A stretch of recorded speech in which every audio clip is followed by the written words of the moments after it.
শেরপুরের শ্রীবর্দীতে নির্বাচনী সংঘর্ষে জামায়াতের নেতা রেজল করিম নিহত হওয়ার পর এলাকায় থমথমে পরিবেশ সৃষ্টি হয়েছে। জেলা জামায়াতের আমির মাওলানা হাফিজুর রহমান ও নিহতের পরিবার জানায় দ্রুত মৃতদেহ শেরপুরে আনার ব্যবস্থা করা হচ্ছে। আগামী 24 ঘন্টার মধ্যে অপরাধীদের গ্রেপ্তার করতে হবে, অন্যথায় কঠোর কর্মসূচি দেওয়া হবে।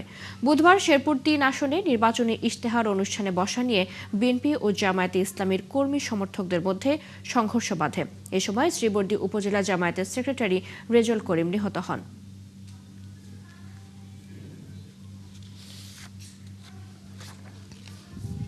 চব্বিশ ঘন্টার মধ্যে তাদেরকে ধরতে হবে এবং বিচার আনতে হবে। এখানে রিটার্নিং অফিসার নিশ্চুপ ছিলেন এবং মারামারি গন্ডগোল শুরু হওয়ার সাথে সাথে ওনারা বের হয়ে গেছেন আমাদের কাছ থেকে। প্রশাসনকে বলতে চাচ্ছি, এই সন্ত্রাসীদেরকে যদি 24 ঘন্টার মধ্যে ধরা না হয় এবং আইনের আওতায় না আনা হয়, তাহলে কঠোর কর্মসূচি দেওয়া হবে। শেরপুরের শ্রীবর্দীর আজকের খবর জানাতে আমাদের সাথে যুক্ত হচ্ছেন সহকর্মী তারিকুল ইসলাম।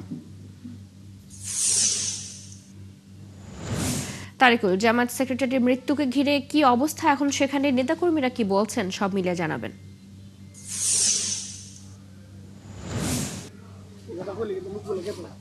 হ্যাঁ চৈতি, গতকালকে জামায়াত নেতা রেজাউল করিম মৃত্যুর পর থেকে কিন্তু জেলাব্যাপী কিন্তু থমথম অবস্থা বিরাজ করছে। জেলা জামায়াতের যে নেতৃবৃন্দ তারা কিন্তু নানা ধরনের কর্মসূচিতে যেতে চাইলেও জানাজার পূর্ব পর্যন্ত কিন্তু তারা সমস্ত ধরনের কর্মসূচিতে কিন্তু স্থবির রয়েছে। এই মুহূর্তে আমরা সর্বশেষ যে তথ্য জানতে পেরেছি, ময়মনসিংহ মেডিকেল কলেজ হাসপাতালে রেজাউল করিমের যে মরদেহ পোস্টমর্টমের অপেক্ষায় আছে। পোস্টমর্টমের পরে তার লাশ শেরপুরে আনার পরে তার কিন্তু শ্রীবর্দী পৌর শহরের কোনো এক জায়গায় এখনো যেহেতু সময় এবং সময় নির্ধারণ করা হয়নি এবং জায়গা নির্ধারণ করা হয়নি। রেজাউলের পরিবার এবং জামায়াত নেতৃবৃন্দ কিন্তু এই মুহূর্তে পারিবারিকভাবে বৈঠক করছেন জানাজার সময় নির্ধারণে এবং জানাজা কোন জায়গায় হবে সেটা নির্ধারণ করার জন্য। আমি কিন্তু কিছুক্ষণ আগে জেলা জামায়াতের আমির হাফিজুর রহমানের সাথে কথা বললাম। তিনি কিন্তু আমাদেরকে জানিয়েছেন যে 24 ঘন্টার মধ্যে প্রশাসনকে কিন্তু তারা একটা আলটিমেটাম দিয়েছে, দ্রুত সময়ের মধ্যে এই 24 ঘন্টার মধ্যে কিন্তু অপরাধীদের গ্রেপ্তার করার জন্য। 24 ঘন্টার মধ্যে যদি অপরাধীদের গ্রেপ্তার করা না হয় তারপরে কিন্তু তারা কঠোর কর্মসূচিতে যাবেন এবং সম্ভাব্য একটা সময় যেটা আমরা জানতে পেরেছি সেটা বাদ আসর হতে পারে রেজাউলের জানাজার পর সময়ে কিন্তু আর পরবর্তী যে কর্মসূচি কিন্তু তারা গ্রহণ করবে। আরেকটা জিনিস বলি চৈতি, সকাল থেকে কিন্তু জেলার বিভিন্ন প্রান্ত থেকে আত্মীয় স্বজন এবং জামায়াতের নেতা কর্মীরা কিন্তু এখানে উপস্থিত হয়ে তাদের বাড়িতে কিন্তু অবস্থান করছে। এছাড়াও জেলা শহর থেকে শুরু করে বিভিন্ন উপজেলার কিন্তু জামায়াতের নেতৃবৃন্দরা কিন্তু অবস্থান নেওয়ার জন্য প্রস্তুতি নিচ্ছে। তবে জেলা জামায়াতের পক্ষ থেকে জানাজার আগ পর্যন্ত কোনো ধরনের কর্মসূচিতে যাওয়ার জন্য জেলা জামায়াতের পক্ষ থেকে নিষেধ করা হয়েছে। তবে আমরা আরো বিস্তারিত জানতে পারবো বাদ আসর যে রেজাউলের যে জানাজার পরবর্তীতে আরো বিস্তারিত আপনাদেরকে জানাতে পারবো। চৈতি, এই ছিল রেজাউলের বাড়ি থেকে রেজাউলের মৃত্যু পরবর্তীতে সর্বশেষ চিত্র। তারিকুল, ধন্যবাদ আপনাকে যুক্ত হবার জন্য। আমাদের সাথে শেরপুর থেকে যুক্ত ছিলেন সহকর্মী তারিকুল ইসলাম। এদিকে জামায়াত নেতা রেজল করিমের হত্যাকারীদের দ্রুত বিচার ও দৃষ্টান্তমূলক শাস্তির দাবি জানিয়ে রাতেই বিক্ষোভ মিছিল হয়েছে ঢাকা বিশ্ববিদ্যালয় ক্যাম্পাসে। মিছিলে ডাকসুর নেতাকর্মীরা সহ সাধারণ শিক্ষার্থীরা অংশ নেন। এ সময় ডাকসু ভিপি সাদিক কায়েম বলেন, দেশে চাঁদাবাজি ও হত্যাকাণ্ড বন্ধ না হলে জুলাই প্রজন্ম আরও শক্তিশালী হয়ে ফিরে আসবে। রাজনৈতিক দলগুলোর উপর হামলা হলেও প্রশাসন নিরাপত্তা দিতে পারছে না বলেও অভিযোগ করেন তারা।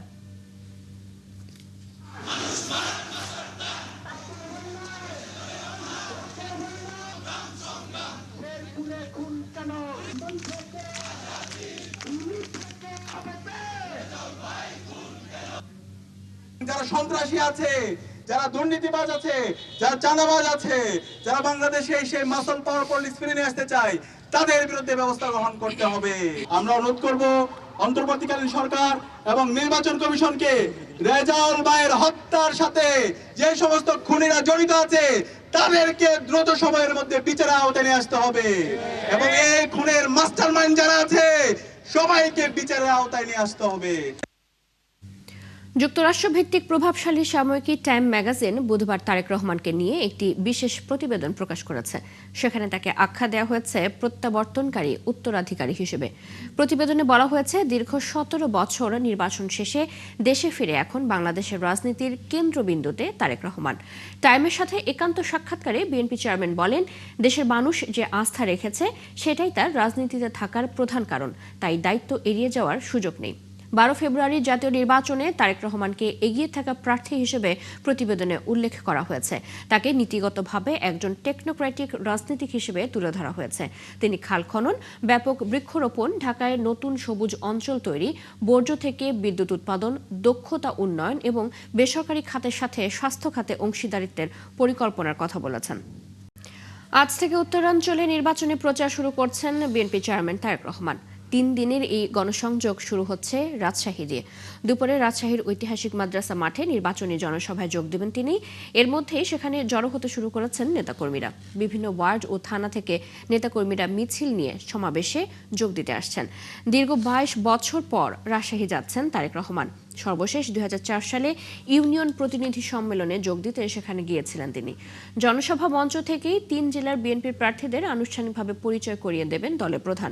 এরপর বিএনপি চেয়ারম্যান নওগাঁ ও বগুড়ার সমাবেশে বক্তব্য রাখবেন। নেতাকর্মীরা বলছেন, তারেক রহমান এসব জনসভায় নিজের পরিকল্পনা তুলে ধরবেন। তার এই সফরকে ঘিরে উজ্জীবিত দলের কর্মী সমর্থকরা।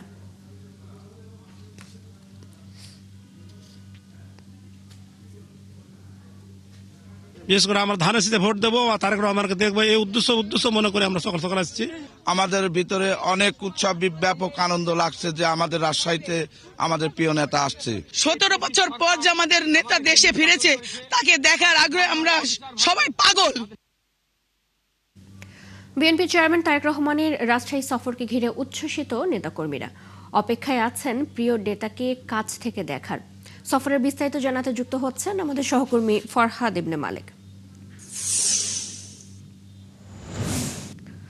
ফরহাদ, বেলা বাড়ার সাথে সাথে সেখানকার ঐতিহাসিক মাদ্রাসা মাঠে নেতাকর্মীদের উপস্থিতি কেমন দেখছেন? কি বলছেন তারা এতদিন পর নেতাকে কাছ থেকে দেখতে পারার এই সুযোগ পেয়ে? বিস্তারিত জানাবেন।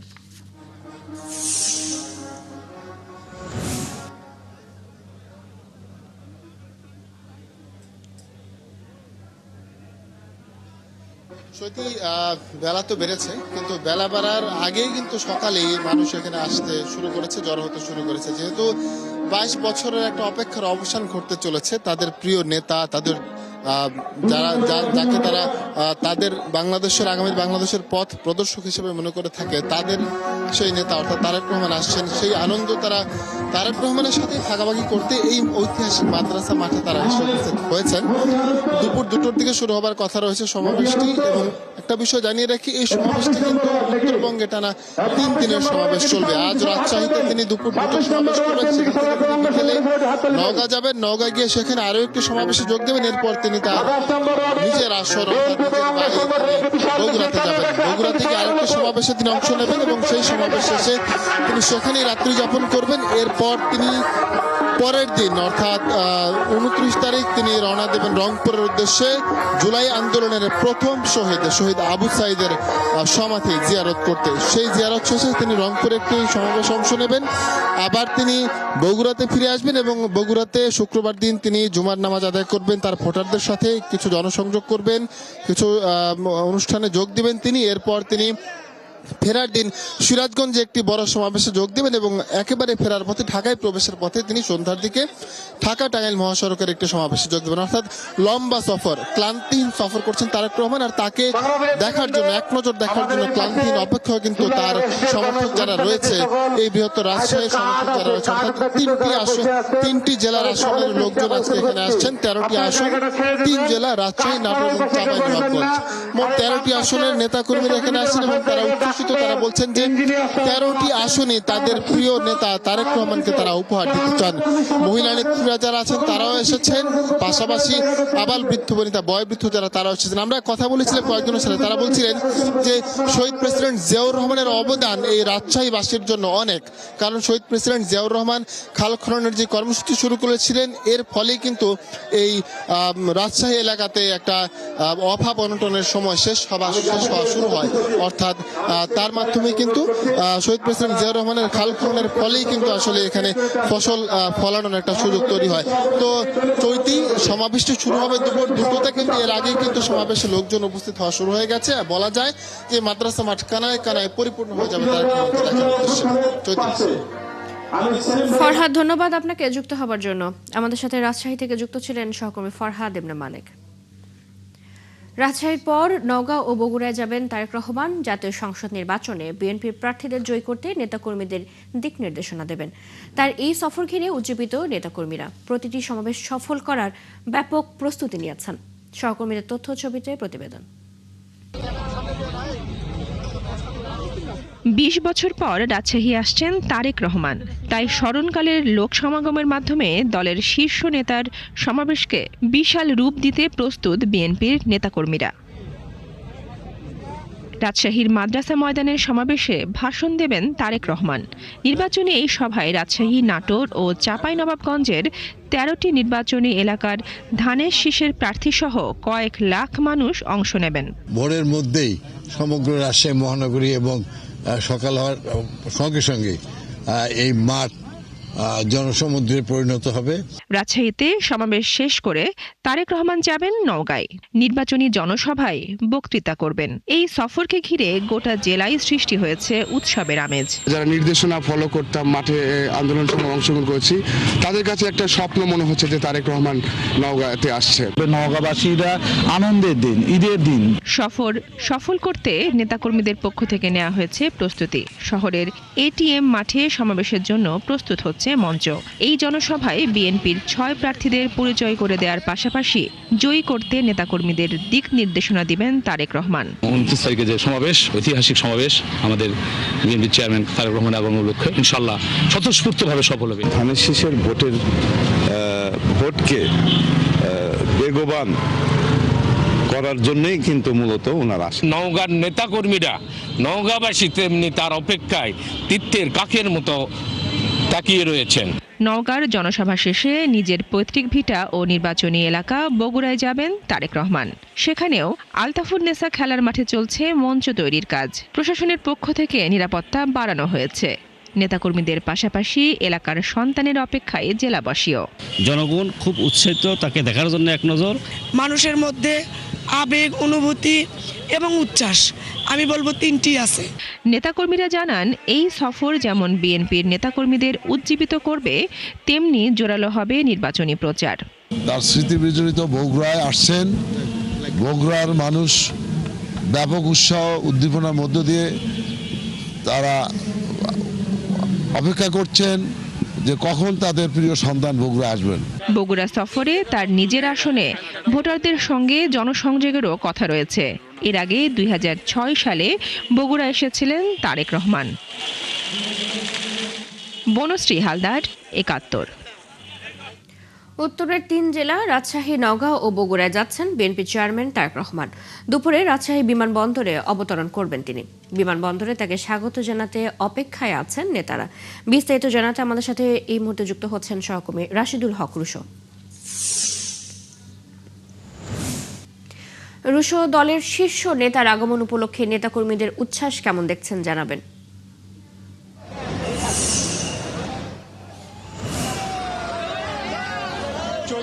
উচ্ছ্বাস একেবারে বাঁধ ভাঙা। আমরা যতদূর খবর পেয়েছি এখানে আমি ঠিক এই মুহূর্তে আছি শামুকদম বিমানবন্দরের সামনে। এখানে যে নেতাকর্মীদের ইতিমধ্যে দেখছি আমরা ভিড় জমে গেছে নেতাকে এক নজর দেখার জন্য।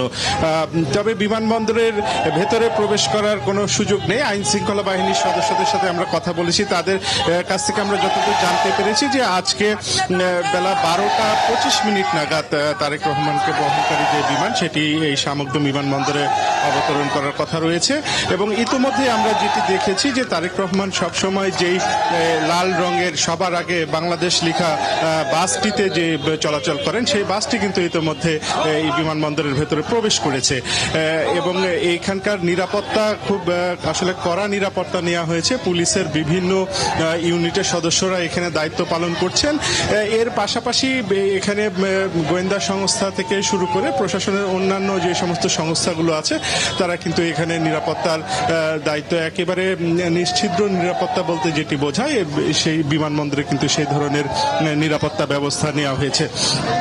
আমরা দেখছি যে এখানে অনেক সংখ্যক নেতাকর্মী এখানে এসে উপস্থিত হয়েছেন। আমরা একটু চাইবো যে তাদের সাথে একটু কথা বলে তাদের একটু অভিব্যক্তি জেনে নেওয়ার জন্য। দীর্ঘদিন পরে নেতা আসছে রাজশাহীতে, আপনারা বিমানবন্দরে এসেছেন, আপনাদের অনুভূতিটি কেমন? আমাদের অনুভূতি মানে বলে শেষ করা, ভাষায় প্রকাশ করা যাবে না। আমাদের অনুভূতি আজকে মনে হচ্ছে যে আমাদের হয়তোবা বলাটা ঠিক হবে কিনা, ঈদের মতো ঈদের পরে ঈদের দিন যেরকম আনন্দ, আজকে আমাদের তারেক রহমান রাজশাহীর মাটিতে আসছে দীর্ঘ 17 বছর পরে। এই জন্য আমাদের মানে ভাষায় প্রকাশ করা যাবে কিছু না। কি উৎসব আজকে মনে হচ্ছে যে আমাদের একটা অনেক দিনের সাধনা, প্রায় 17-18 বছর পর আমরা একটা স্বাধীনভাবে ফিরে আসছি দেশে। 22 বছর পর আমাদের নেতা আসছে, আজকে আমাদের ঈদের চাইতে বেশি আনন্দ। যে চৈতি শুনছিলেন তারা যেটি বলছিলেন যে এই আনন্দটাকে তারা ঈদের আনন্দের মতো তারা ভাগাভাগি করতে চান।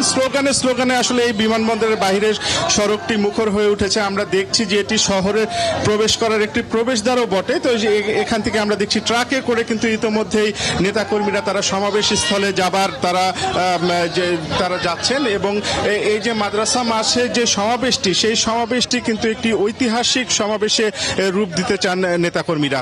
তো সব মিলিয়ে এখন শুধুমাত্র অপেক্ষা, সমস্ত প্রস্তুতি শেষ, শুধুমাত্র অপেক্ষা যে তারেক রহমান এসে রাজশাহীতে পৌঁছবেন এবং তিনি জনসভায় বক্তব্য দিবেন। সেই বক্তব্য নেতাকর্মীরা আসলে শুনবেন, সেটি আসলে প্রত্যাশা বা অপেক্ষা।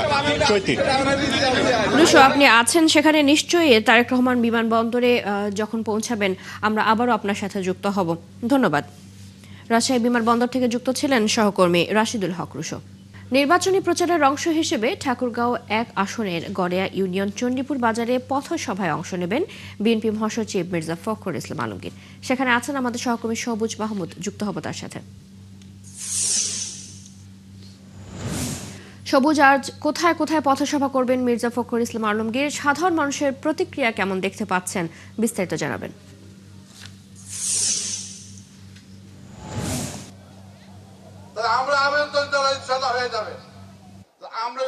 চৈতি, বিএনপি মহাসচিব মির্জা ফখরুল ইসলাম আলমগীর ঠাকুরগাঁও 1 আসনের 2টি ইউনিয়নে আজকে তার নির্বাচনী পথসভা এবং গণসংযোগ চালাবেন। এবং আজ শুরুতেই যে গড়িয়া ইউনিয়ন, সেই গড়িয়া ইউনিয়নে কিন্তু উনি আজকে যে চণ্ডীপুর যে স্কুলটা আছে সেই স্কুলের মাঠে উনি আজকে তার প্রচারণা কার্যক্রম শুরু করবেন। এবং এই যে চণ্ডীপুর যে ইউনিয়নটা আছে, দুঃখিত, গড়িয়া যে ইউনিয়নটি আছে, এই ইউনিয়নে কিন্তু 28,000 ভোটার, এবং 28,000 ভোটারের মধ্যে নারী পুরুষের ভোট কিন্তু সমান।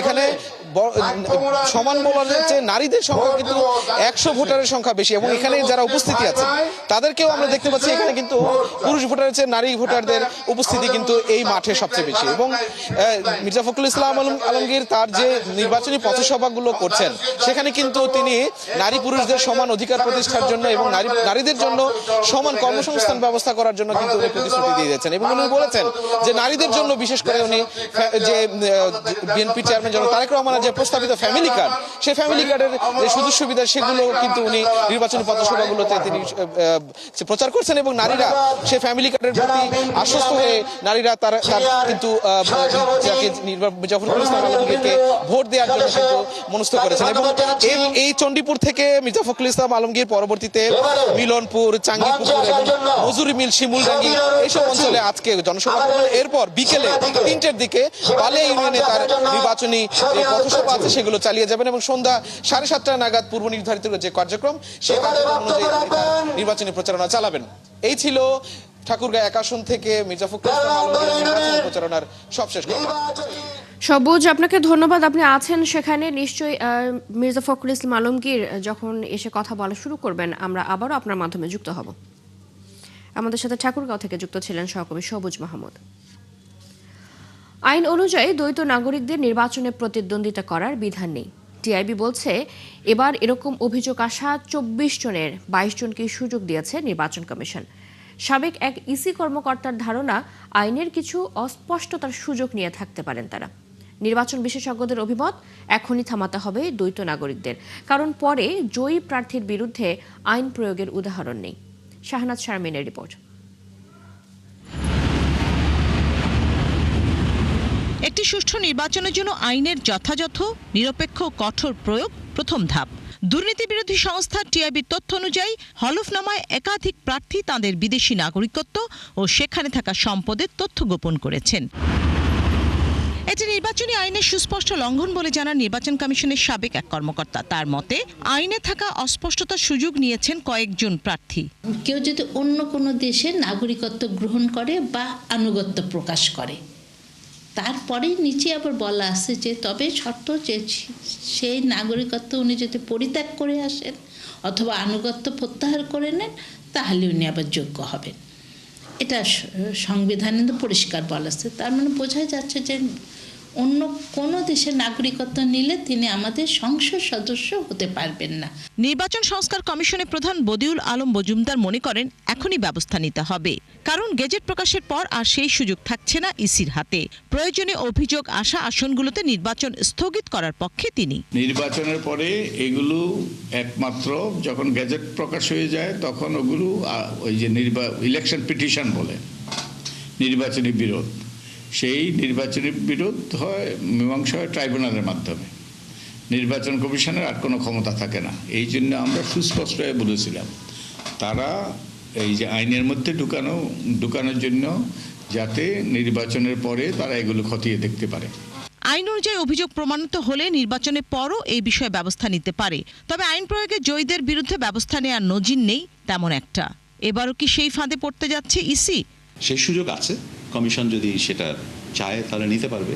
তবে এটাও মনে রাখতে হবে যে যারা সরকার গঠন করার মতন সংখ্যাগরিষ্ঠতা পাবেন, সরকার গঠন করার পর প্রথম তাদের একটু প্রাধান্য প্রভাব একটু বেশিই থাকবে। তাদের সামনে কমিশন কতটা জোরালো ভূমিকা নিয়ে দাঁড়াতে পারবে সেটা দেখতে হবে।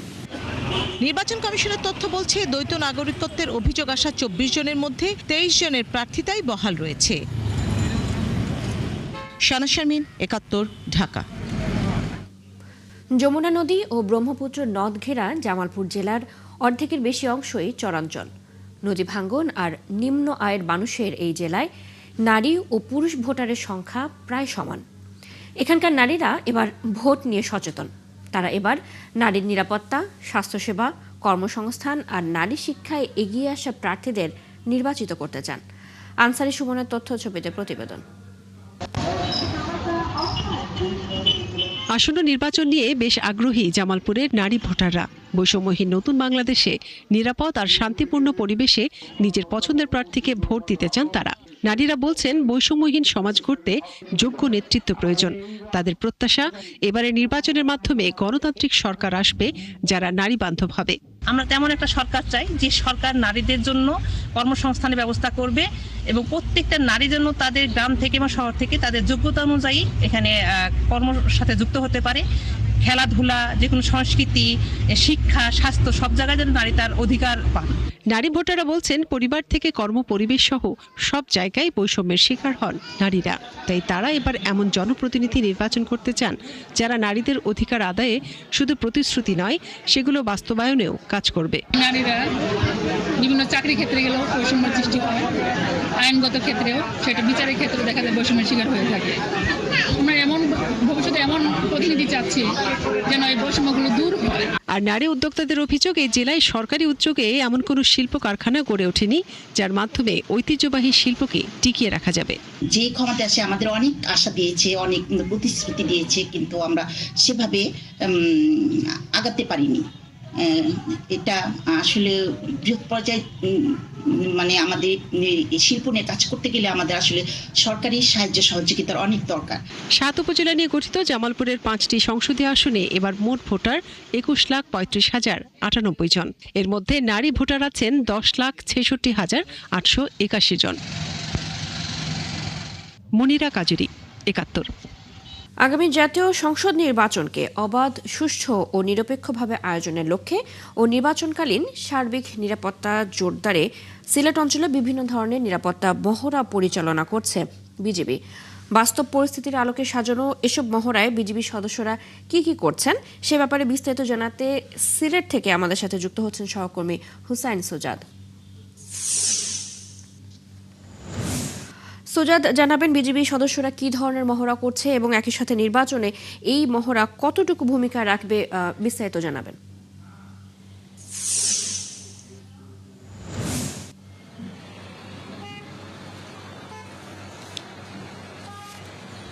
দেখুন চৈতি, 12ই ফেব্রুয়ারি জাতীয় সংসদ নির্বাচন অনুষ্ঠিত হবে এবং এই জাতীয় সংসদ নির্বাচনকে সামনে রেখে আসলে বর্ডার গার্ড বাংলাদেশ যে সকল কার্যক্রম পরিচালনা করবে সেই কার্যক্রমগুলোর মহড়া কিন্তু এই মুহূর্তে সিলেট সরকারি কলেজ মাঠে সেগুলি করা হচ্ছে এবং পাশেই যে সিলেট তামাবিল রোড আছে সেই রোডগুলোতে সেই সকল মহড়ার কিছু চিত্র সেখানে দেখানো হচ্ছে। অর্থাৎ এখানে আমরা আজকে যেটা দেখতে পাচ্ছি যে K9 ইউনিটের ডগ নিয়ে আসা হয়েছে, যেই ডগগুলো আসলে যদি তাদের সামনে দিয়ে কোনো গাড়িতে করে বিস্ফোরক দ্রব্য বা অস্ত্র যায় তাহলে সেটি তারা সাথে সাথেই সেই ডগের মাধ্যমে সেটি তারা ধরতে পারবেন। এছাড়া এখানে আধুনিক ড্রোন নিয়ে আসা হয়েছে, যে ড্রোনগুলো আকাশে উড়লে তারা সহজেই দেখতে পারবেন যে কোথায় আসলে ভোট কেন্দ্রে অস্ত্র রাখা হয়েছে বা কোনো ধরনের অপ্রীতিকর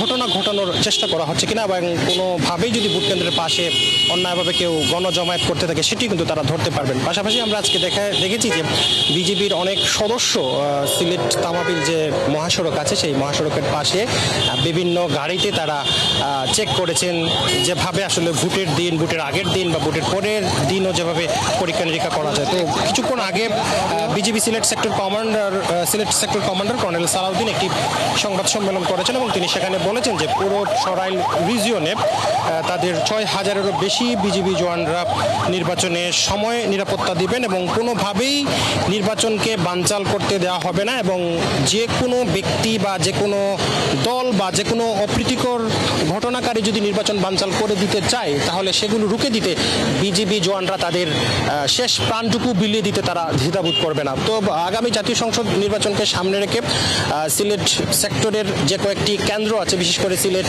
মৌলভীবাজার, সুনামগঞ্জ, হবিগঞ্জ, প্রত্যেকটা জায়গাতে কিন্তু বিজিবি জওয়ানরা তারা নিরাপত্তা দেওয়ার জন্য প্রস্তুত রয়েছেন এবং এই মুহূর্তে তাদের প্রস্তুতি মহড়া কিন্তু সম্পন্ন হয়েছে। চৈতি।